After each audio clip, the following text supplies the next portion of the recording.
মাংস কখনো হাড্ডি হয় না, নোয়াখালীরা কখনো কারো বন্ধু হতে পারে না।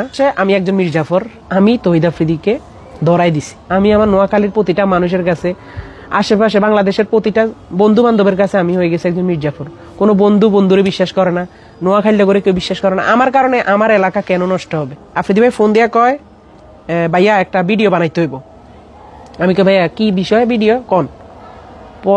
পরে আমার কয় ভিডিওর বিষয়টা হয়েছে তখন ওই যে মেট্রো রেল, তারপর যে হাবিজাবি গুলো ভাঙতেছে, দেশের সম্পদ যেন মানে খারাপ কিছু বলে নাই, শুধু জাস্ট এটা বলতে দেশের সম্পদ যেন নষ্ট না করে, এটা নিয়ে ছোট্ট একটা 30 সেকেন্ডের একটা ভিডিও করবি।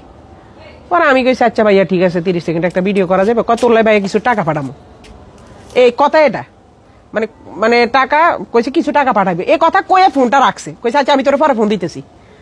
ফোনটা রাখার ঘন্টা 2 পরে কিন্তু আমার নেট চলে গেছে বাংলাদেশ থেকে। কথাটা কিন্তু আপনারা একটু মনোযোগ সহকারে শুনেন, একটু বুঝার চেষ্টা করেন। জানি না আপনারা আমার কথাটা কতক্ষণ শুনবেন। নেটটা কিন্তু চলে গেছে, আর কি ভাইয়ের সাথে আবার যোগাযোগ নেই। আবার আমার মনে আছে 2 তারিখে নেট আবার খুলছে।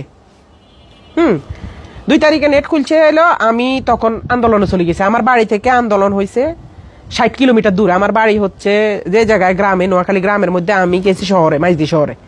এখানে যে আন্দোলন করলাম, আন্দোলনে ছবি মুভি ধুমায়া পোস্ট করা শুরু করলাম, ভিডিও দিলাম।